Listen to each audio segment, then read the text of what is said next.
Assalamualaikum warahmatullahi wabarakatuh. Salam sejahtera bagi kita semua. Om Swastiastu, Namo Buddhaya, salam kebajikan. Halo semuanya, perkenalkan nama saya Muhammad Alifi Asahta dari kelas 2B Informatika. Pada video kali ini, saya akan membahas studi kasus tentang sistem perbankan digital dalam proses transaksi nasabah.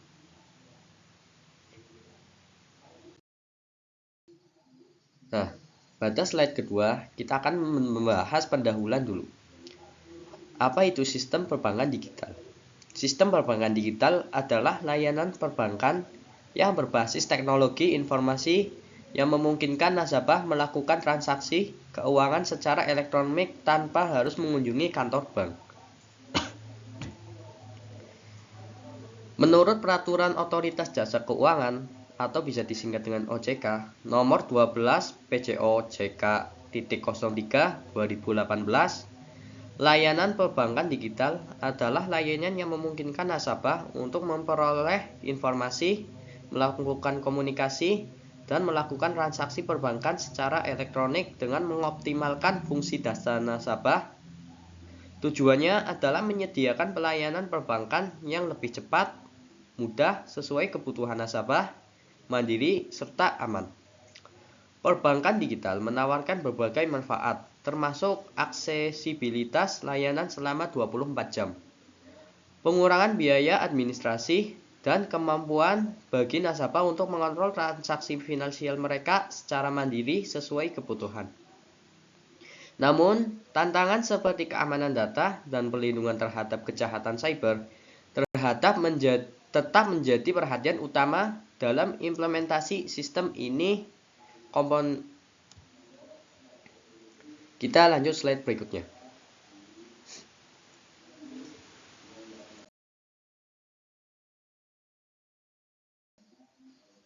Nah, pada slide ketiga, kita akan membahas tentang komponen utama dalam sistem perbankan digital.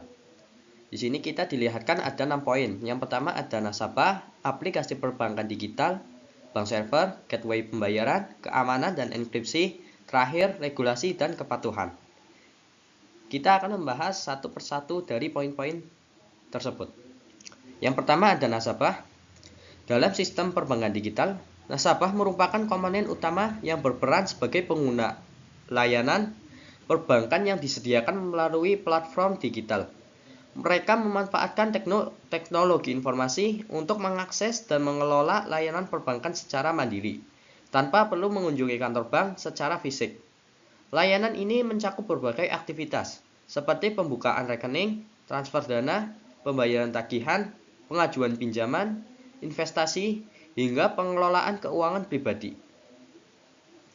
Selain itu, bank memiliki tanggung jawab untuk memastikan bahwa nasabah memahami risiko yang terkait dengan layanan digital dan cara melindungi diri mereka dari penipuan. Hal ini dapat dilakukan melalui kampanye kesadaran keamanan cyber, panduan penggunaan yang aman dari layanan digital, dan layanan pelangganan yang responsif untuk membantu nasabah saat menghadapi masalah. Dengan demikian, nasabah tidak hanya sebagai pengguna layanan, tetapi juga sebagai mitra strategis bagi bank dalam mengembangkan dan menyempurnakan layanan perbankan digital yang inovatif dan responsif terhadap kebutuhan pasar. Lanjut poin kedua, aplikasi perbankan digital. Aplikasi perbankan digital di Indonesia telah berkembang pesat, menawarkan berbagai aplikasi yang memudahkan nasabah dalam mengakses layanan keuangan secara elektronik. Berikut adalah beberapa aplikasi perbankan digital terkemuka di Indonesia. Yang pertama ada Jenius, yang kedua ada Blueplay PCA, ketiga ada Bank Jago, Syebank, Landbank, dan lain-lain. Aplikasi tersebut dirancang untuk memberikan kemudahan, kecepatan, dan keamanan dalam melakukan berbagai transaksi perbankan, sesuai dengan kebutuhan dan gaya hidup masyarakat modern. Pada poin ketiga, ada bank server. Bank server sendiri dalam sistem perbankan digital, server bank berperan sebagai pusat pengelolaan data dan layanan memungkinkan berbagai transaksi keuangan dilakukan secara elektronik. Server ini bertanggung jawab untuk menyimpan informasi penting seperti data nasabah, riwayat transaksi, dan saldo rekening, serta memastikan bahwa layanan perbankan dapat diakses dengan cepat dan aman oleh pengguna melalui platform digital. Fungsi utama server dalam perbankan digital meliputi yang pertama ada penyimpanan dan pengelolaan data, yang kedua ada pengelolaan jaringan dan komunikasi, yang ketiga hosting aplikasi perbankan, yang keempat keamanan data, dan yang terakhir ada penyediaan layanan real time. Selain itu, server di sektor perbankan harus mendukung kebutuhan penyimpanan data berskala besar, mulai dari data historis hingga data transaksi harian. Kemampuan server dalam mengelola teknologi virtualisasi dan integrasi dengan sistem lama juga sangat penting, mengingat banyak bank masih mengoperasi sistem legacy yang memerlukan kompatibilitas tinggi. Dengan demikian, server bank merupakan tulang punggung dalam operasional perbankan digital, memastikan bahwa layanan dapat berjalan dengan efisien, aman, dan sesuai dengan kebutuhan nasabah. Yang keempat pada poin keempat ada gateway pembayaran. Gateway pembayaran adalah sistem yang memproses transaksi online dengan mengotorisasi dan mengamankan pembayaran melalui berbagai metode seperti kartu kredit, transfer bank, dan e-wallet. Layanan ini mengenkripsi data pembayaran, mengirimkannya ke prosesor keuangan untuk diverifikasi, dan memastikan transaksi berjalan aman serta lancar. Keunggulan utama gateway pembayaran meliputi kemudahan transaksi dan keamanan tinggi, integrasi luas. Dengan peran krusialnya, gateway pembayaran memastikan transaksi digital lebih cepat, aman, dan efisien dengan sistem perbankan digital. Pada poin kelima, ada keamanan dan enkripsi. Keamanan dan enkripsi dalam perbankan digital bertujuan untuk melindungi data dan transaksi nasabah dari ancaman cyber seperti peretasan, pencurian data, dan penipuan.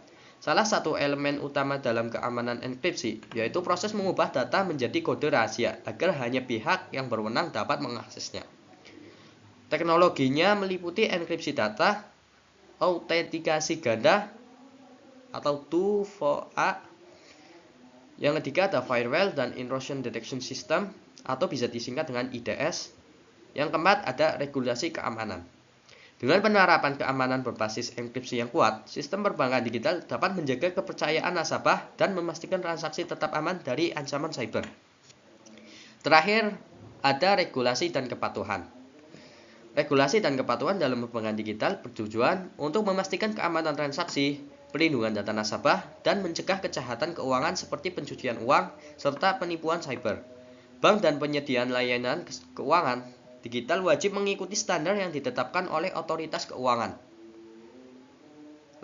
Regulasi utama dalam perbankan digital yaitu yang pertama ada Otoritas Jasa Keuangan disingkat dengan OJK, Bank Indonesia disingkat dengan BI. Yang ketiga ada Undang-Undang Perlindungan Data Pribadi disingkat dengan UU PDP. Yang keempat ada Standar Keamanan Informasi atau ISO 27001. Yang kelima anti money laundering atau bisa disingkat dengan AML, dan Know Your Customer disingkat dengan KYC. Kita lanjut pada slide berikutnya.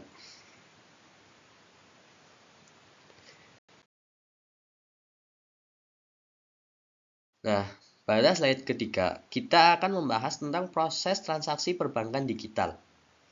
Bagi yang belum tahu cara prosesnya, kita akan bahas lebih lanjut. Yang pertama, kita harus melakukan login.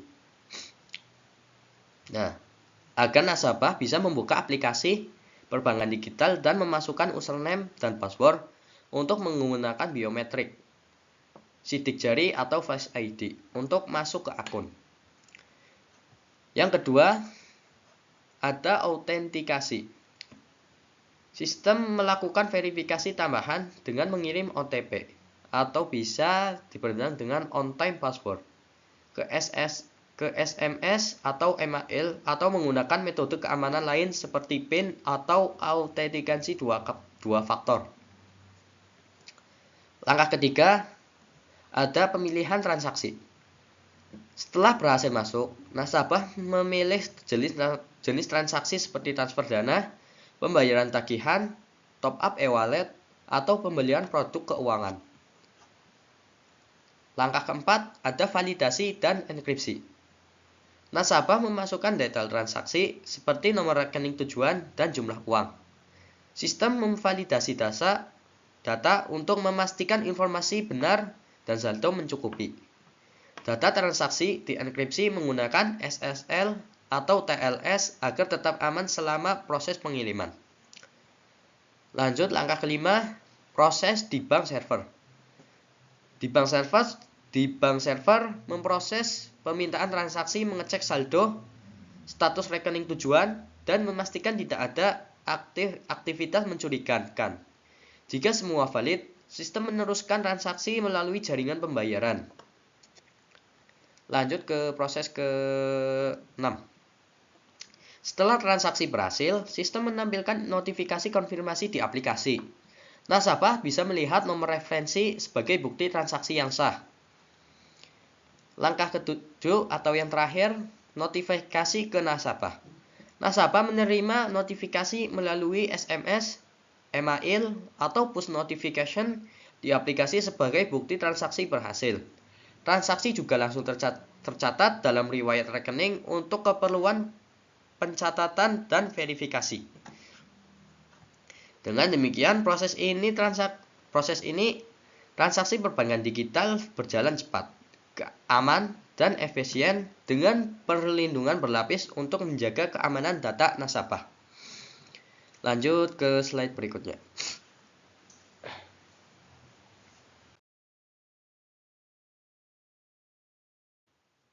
Nah, pada slide ini kita akan membahas keamanan dalam sistem perbankan digital. Yang pertama ada enkripsi. Enkripsi ini bertujuan untuk melindungi informasi transaksi dengan sistem enkripsi. Mungkin awal sudah dijelaskan tentang enkripsi ya. Kita lanjut ke poin kedua, ada autentifikasi ganda atau bisa disingkat diperpanjang dengan two-factor authentication. Sistem ini bertujuan menambahkan lapisan keamanan ekstra untuk memastikan hanya pemilik akun yang dapat mengakses layanan. Setelah login dengan password atau PIN, sistem mengirimkan OTP melalui SMS, email, atau aplikasi autentikasi.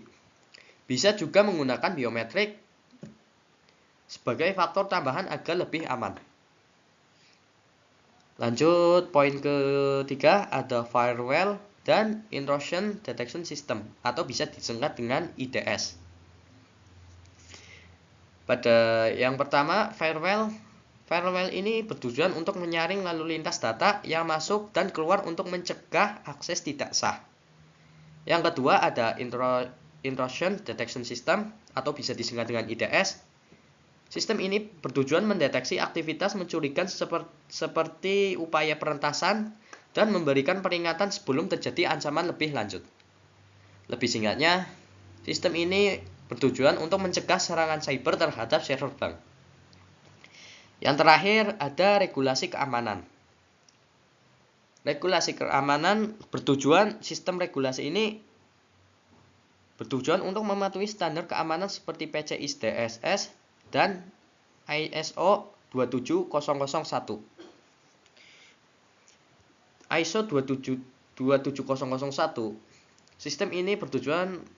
Sistem ini adalah standar internasional untuk keamanan informasi dalam sistem perbankan digital. Lanjut slide berikutnya.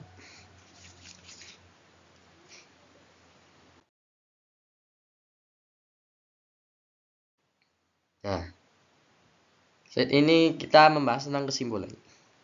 Kesimpulannya, sistem perbankan digital mempermudah transaksi bagi nasabah dengan akses yang cepat dan fleksibel, memungkinkan mereka untuk melakukan berbagai aktivitas perbankan kapan saja dan di mana saja. Keamanan data menjadi aspek utama dalam implementasi sistem ini. Dengan penggunaan teknologi seperti enkripsi, autentifikasi ganda, serta firewall untuk melindungi informasi nasabah dari ancaman cyber. Seiring dengan perkembangan teknologi, inovasi dalam perbankan digital terus dilakukan untuk meningkatkan efisiensi dan kenyamanan pengguna, menjadi layanan perbankan lebih modern, aman, dan responsif terhadap kebutuhan masyarakat. Sumber penjelasan ini saya ambil dari Lab Telkom.